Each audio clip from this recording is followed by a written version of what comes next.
Okay, we are going to be reacting to the bright sides of modern day gaming, which I'm very interested to see what the bright sides are.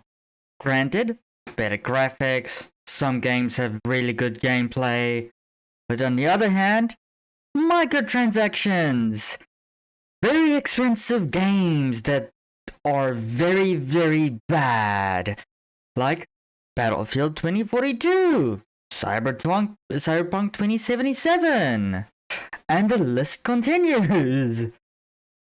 And then you get games like Diablo Immortal, and so on and so on. Lost Ark is very heavily microtransactions. I haven't played the game personally, but from what I've heard, you can spend lots of money on the game and still not get the strongest gear compared to like a free-to-play player. So, yeah, let's see how this goes. The last few months on the internet, I noticed there's been lots of discourse going on about Apex at the moment has a very big cheater problem in ranked matches. That's why I was going to start playing it, but I stopped because I was like, it has cheaters. I'll wait for the cheaters to go away. Call of Duty is finally, but it looks of it, sorting out the cheater problem. They still have a cheater here and there, by the looks of it. But with the new cheat engine thing that they have now, makes the players invisible if they get shot, it disarms the cheater, and just so on and so on. So, yeah. It's so fun. I'd just stick with some Elden Ring or God of War and just, you know, the single player games. modern day gaming. Lots of discussions about how gaming is no longer what it used. The Arkham Knights is such a bad game because they tried to make it an RPG and it did not work out, and then the story was so goddamn boring. God. To be that gaming is being ruined by corporate greed.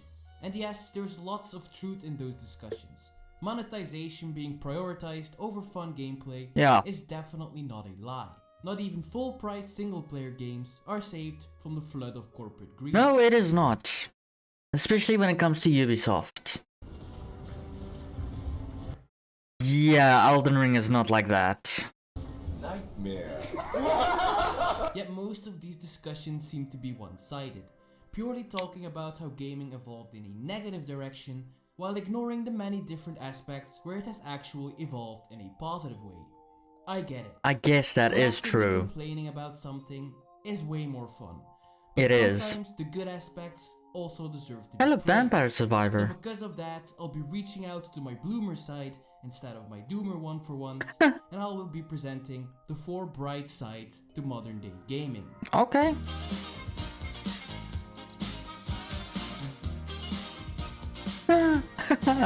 Gaming is the best medium in which to experience a story. That's my opinion, but I think a lot of people would agree with me. But why is that? Well, I'd argue it's because it's the most immersive one. No other medium lets you experience a story and explore a fictional world as if you were a part of it, by either making your own character or controlling a predefined character or characters in a story. Okay. And games are getting more and more immersive to this day because as technology improves, so GTA 6 is going to be one of those games if they do it right, and they're going to have to if they want to live up to what GTA 5 was. If they make GTA 6 how they're supposed to, it is going to be a game-changing game. Unlike what who made Saints Row? I don't know. If they try and not branch out and try and make it how GTA 5 was, it's going to absolutely put Rockstar in the gutter. It will not be good for them. Because then the only other thing that they have going for them is Red Dead, as far as I know. It would not be a great thing for them if they don't explore and branch out. Try something new. Obviously keep the old formula, but try new stuff. It won't hurt. maybe it will, because you might lose lots of money. But at least you have a chance to branch out of it. It's what gaming's for. way games are able to drop you in I mean, look how stale Assassin's Creed has gotten. Because it's ever since Black Flag, you know, the 4th game, every game has been stale. Every Assassin's Creed game has been stale until Origins came, and that changed everything up, and then everything piggybacked off of that, and it became stale again. Change the formula just a tad every time, and it should end well. a more and more realistic looking world. Yes, I can already hear you think modern games might have better sound, better visuals, better acting, animations, and so on, but that doesn't automatically make them better games. What the fuck? And yes, I agree, it doesn't automatically make them better. If the gameplay sucks, the gameplay sucks. Yeah. No lick of paint will ever be able to fix that. Yeah. But That's why gameplay comes first. Well, technically story does, but I play games for the gameplay. If the story is great but the gameplay sucks, I'm off that game in just 2 days. Because a story won't keep me along round enough to listen. If the gameplay is bad, it won't keep me around long enough to sit through the story. Because, granted, a game is normally half story, half gameplay. You can't expect one half to be dumb and shit, and then the other half to be very, very good. That's why God of War 2018 and Ragnarok is such a good game. That's why Elden Ring is such a good game. Granted, the story isn't as straightforward in Elden Ring, and then it's more like gameplay, but still, if you're able to follow the story is great. But the gameplay is what carries almost every game. Focus on the gameplay. But on the other hand, games that do have a really strong gameplay core absolutely do get improved by utilizing modern day technology. Yeah. And they are better than how they used to be. Let's take a look into the past. Games way back in the day used to be really strong in one department. And yes, it's the one that mattered most, gameplay. It was all the developers cared about. Creating a fun game while at the same time dealing with the huge technological constraints of the time. Games back then were a completely separate medium from, let's say, animation, TV, or cinema. Yeah. There were some games that already from the very start presented some type of narrative, some type of characterization, but all of that was an afterthought. God, if this is Princess Peach, she's horrifying. The game industry did their own thing, while the storytelling... Was he writing a Primantis? The game industry He is! What the fuck? While the storytelling-based mediums did theirs. Some would say that's a good thing, that gameplay is all that should matter. I could never get into Street Fighter. I'm pretty sure this is Street Fighter. Street Fighter. I could never get into it. Tekken. I got into it when I was a bit younger, but I'm just not such a big fighters game. I really am not. The amount of button mashing that you have to do is just insane. And then you learn the best combo ever, and then you still die to someone that's button mashing. It's happened to a lot of good players where they've died to someone that's just button mashing. It is so dumb. Granted, thumbs up to people that love fighting games.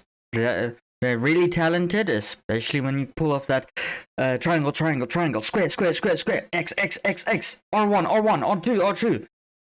Great for them, but I won't be able to do it. But I disagree. Adding story, and a character, and a narrative can make a game become so much more. And a studio called Squaresoft agreed. Squaresoft. They believed that games could present the same thing as an anime or a movie, for example. Epic fights, emotional moments, character development, big explorable cities, Final Fantasy VII. pieces and battles. And despite the limited technology that they had to deal There's with, Final they did Fantasy find II. ways to make it work. to turn their games from just Tetris. being small games into huge immersive adventures. Because of limitations, lots was still left to the player's imagination. Lots of things players needed to imagine themselves. They needed to translate the pixelated environments, characters, and bosses to real locations, real people, and battles in their own mind. But that's what made D&D such a great board game, because you were able to imagine everything. It's what made the games back then actually quite good. Sure, took a lot of imagination, especially in some places, but it was there. Now you get 3D games like what was the worst game? God, I can't remember. But I played a game where it was a modern day game and it was so bad. Just the graphic design of it was so bad. I had to use my imagination throughout that fight to make the gameplay look interesting. But then you get games like Castlevania 2, Lords of the Shadows. I think that's what its name was. And that game was stunning! From the visual aspects, to the gameplay, to everything. If you haven't played it, I suggest you do. It is a really good game, it has a really good story. Play it. But as technology grows, so does the developer's ability to make their full vision a reality, with each console generation allowing more Mario and Party more to be directly presented to the player, and thus leaving less and less things to the player's imagination. Look at those Unreal 5 visuals. The future of gaming is looking more and more real. So the problem is when you have a game that looks really good, the gameplay is most likely going to be very choppy.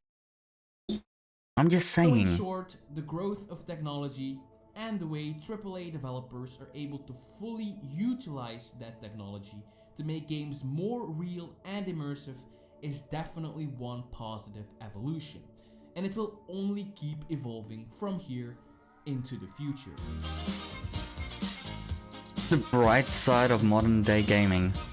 While AAA studios keep pushing the boundaries on a technological front, it is really the indie game scene that does all the innovation on a gameplay front. It makes sense. AAA games are way too expensive to make. It's much safer for studios to just do the same thing they know will work over and over. There's no risk involved that way. So luckily for us, the indie... and that's why all AAA games at the moment is so stale.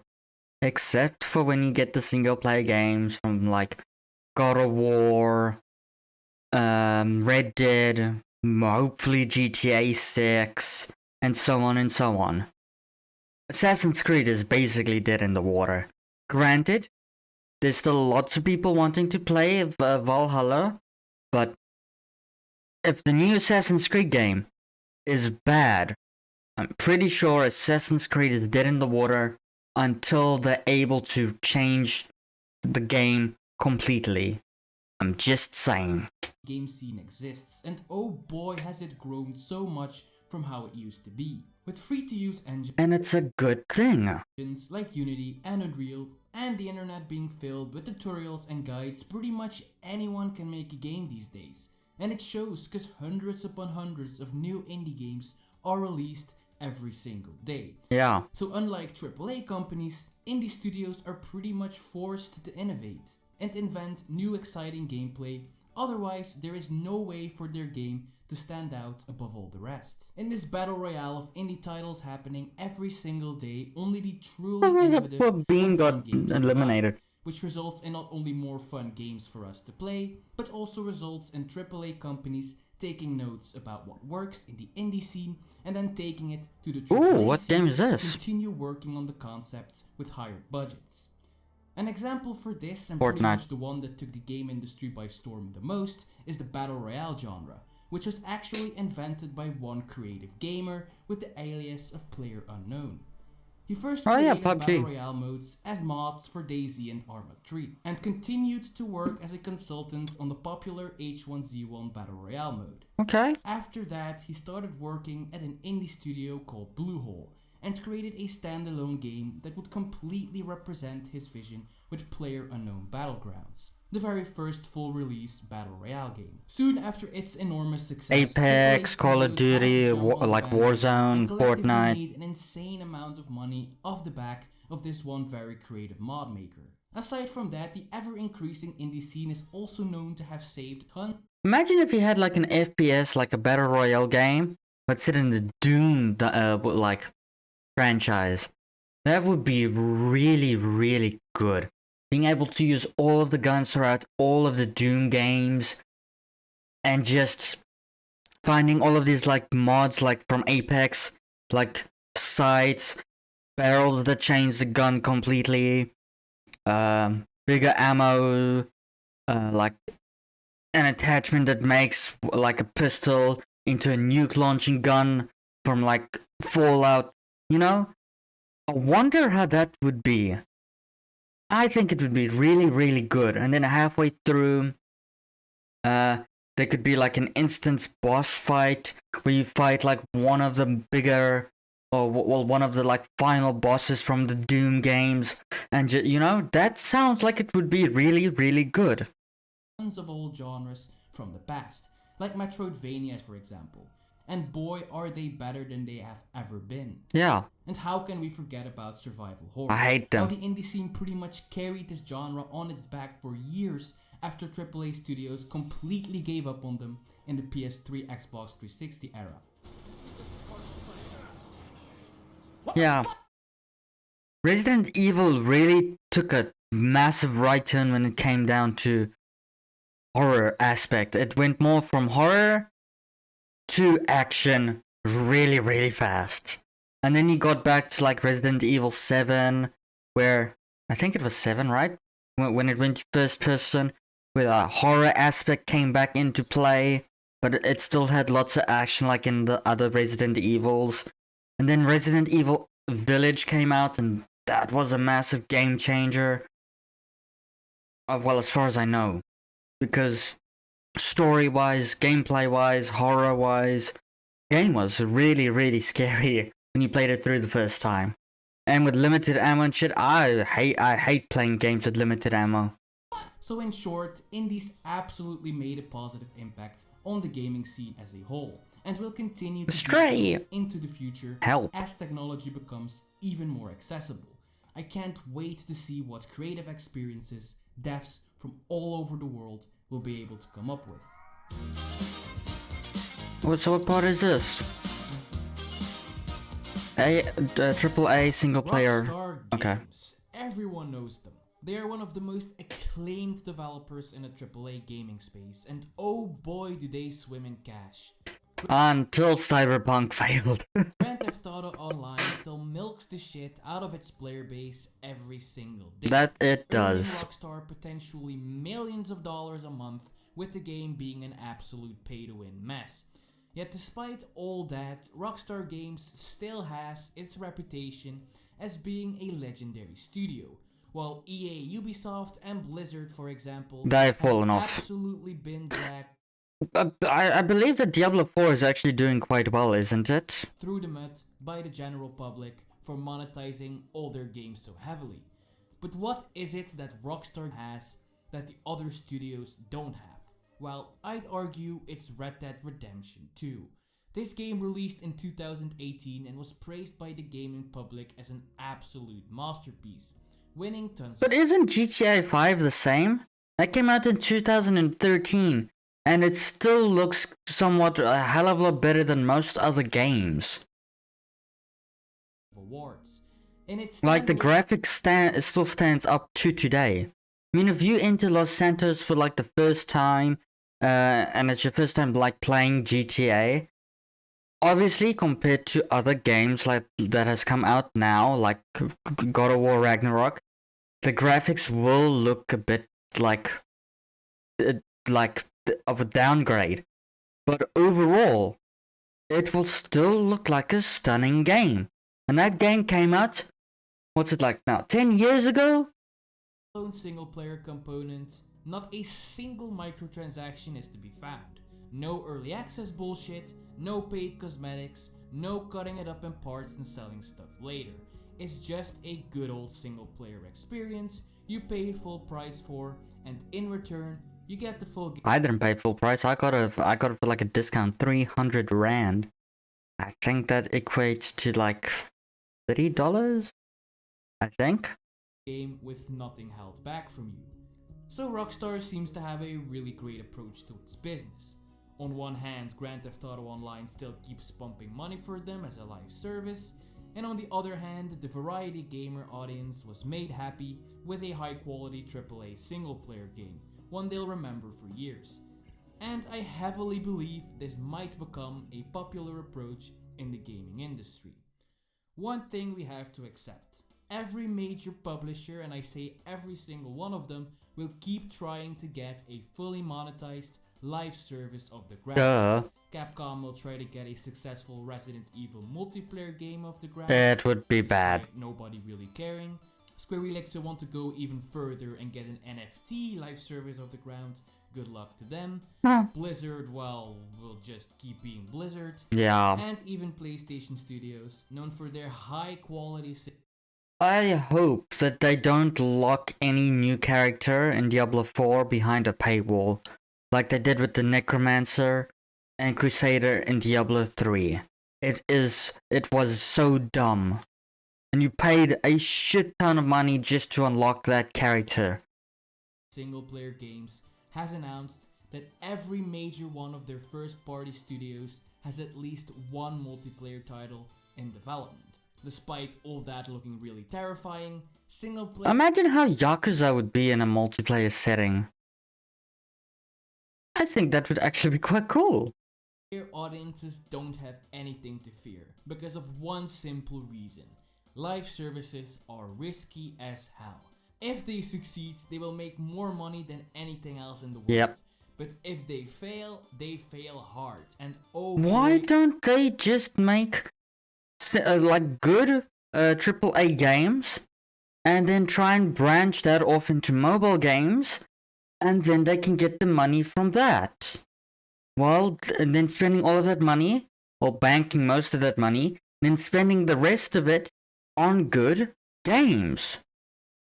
That's what Call of Duty's done. Granted, Warzone still makes lots of money, and people still buy almost every Call of Duty, even though there's some are very bad. I'm talking about Cold War and Vanguard.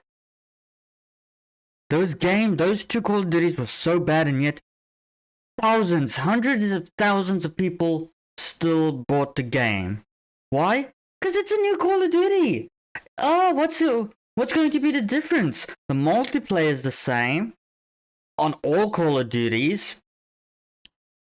The story is just slightly different from all of the other World War II stories that has ever existed, and Cold War stories that has ever existed. It's just slightly different. Stop buying every Call of Duty. That's why they're so bad at the moment, because they know no matter what, they're still going to make over 100 million on those games. It is dumb. Stop giving them that opportunity. The gaming community doesn't easily forget.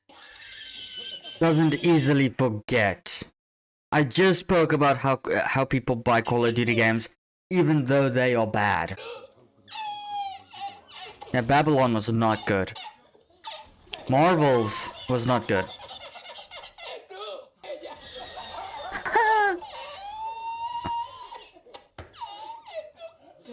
Halo, yeah. So in conclusion, AAA single Sekiro games will simply never disappear. Releasing one won't make you as much money as a live service would, but if you're a competent game studio, releasing one... Like I said, just make a good single player game and then make mobile games on the side to earn your money. It will make your life so much easier. Will be a more assured success. It will still make lots of money, the most vocal gaming community will love you for it, and non-live service games are also more likely to get you... Look at COD Mobile! It has made more money than Warzone has ever. score. Genshin has made more money because it's a mobile game and because there's lots of easy ways to spend money on the game. Honkai is probably the same at the moment, Honkai Star Rail. I'm playing a whole playthrough through it if you guys are interested on my gaming channel. During award season. And a remake is an even easier win for both publisher and gamer. If you look around, you'll see that most major publishers still release so many high quality single player games for this very reason. And if you don't see it, well, Assassin's Creed Mirage, I really hope fails. I'm not saying it because of I hate the developers and stuff. I really wish the best for the developers. But if it's going to be a copy of Valhalla, I hope the game fails to teach them a lesson to try something new. Again, not blaming the developers, I'm blaming the people that are in charge, that make the decisions. I hate them because they don't want to try something new. Well, Assassin's Creed is a very stale game at the moment. Like I said, Assassin's Creed 1 was the birth of the franchise. Really good game. Won't hold up now. Like if you played, you're going to be very bored and it's going to feel very, very bad. But then you get Assassin's Creed 2, which was a perfect game. Then everything else copied that. Then Black Flag came out. Well, no, it was Assassin's Creed 3, which tried something new. It didn't really work out because it wasn't polished. And then Black Flag came out, and that whole system was polished. It was a really good game. And then everything else copied it, and then it failed. And then they just failed. Then Origins came out, and they tried something new. It was really good. Then everything copied that, and it went downhill. Try new shit in in the next game. It's all we're asking for because we don't want the same repetitive feeling. It's why I don't understand how people are able to play Warzone or Apex or Fortnite constantly. In my opinion, it would get so repetitive. You just need to look around more.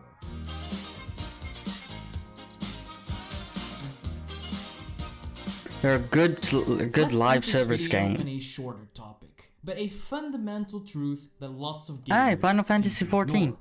Not all live services are bad. It's not. It's true, lots of them are hot garbage, but not all. Final Fantasy XIV, Destiny, World of Warcraft, League of Legends, Valorant, Apex, Fortnite, and so many more that I can't mention them all. They all have dedicated communities for a reason, and they do very well even 10 years after their respective release. And with the growth of technology, the potential Ready these Player more One. social-oriented games have to grow and evolve far away the potential for That was a growth good in the movie in my single-player opinion. market. Despite all that, when looking at discourse about games, all that is talked about is how live services are stupid and how they pretty much ruin everything.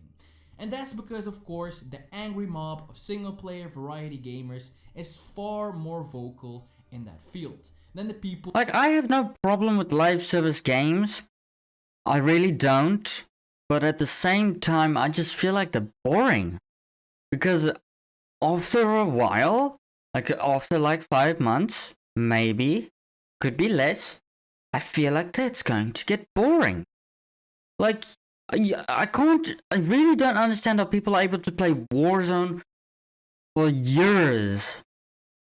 And then, for months, 8 months, and still feel like when they jump into the game, oh, yeah, now I get to kill all of these people again, and get the same kill game every time.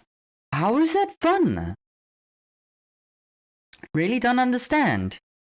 I just... People that actually enjoy these types of games, which in a way is understandable because for a time it looked really bad.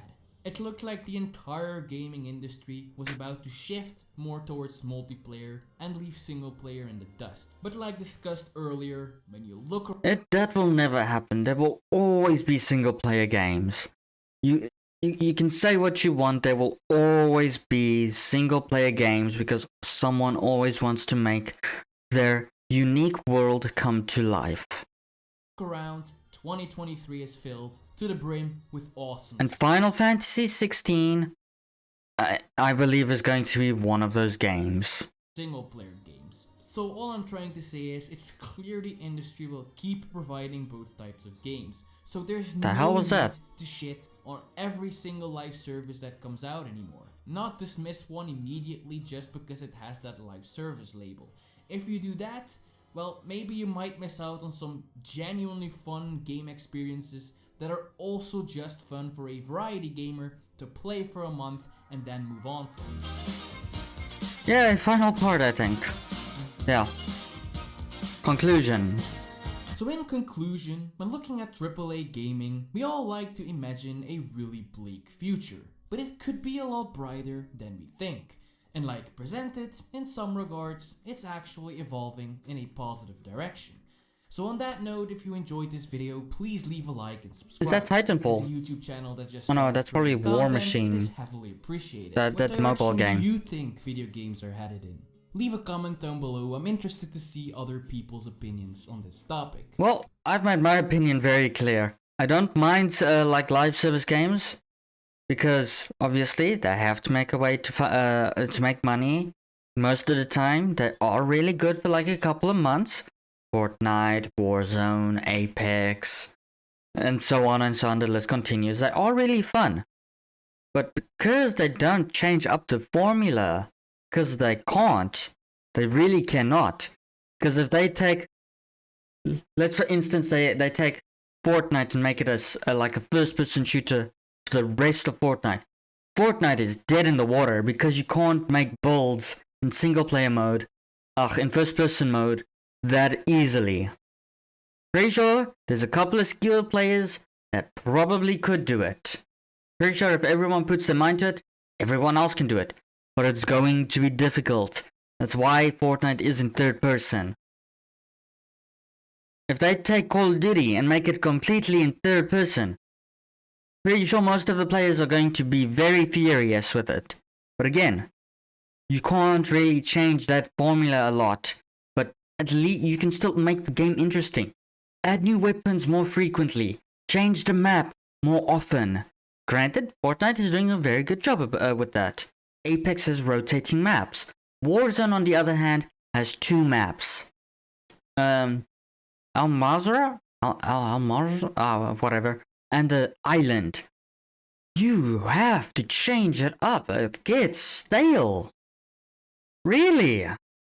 Thank you all for watching and catch you all later. Well, I'm just gonna end it off here. Let me know what you guys think in the comments and see you guys later.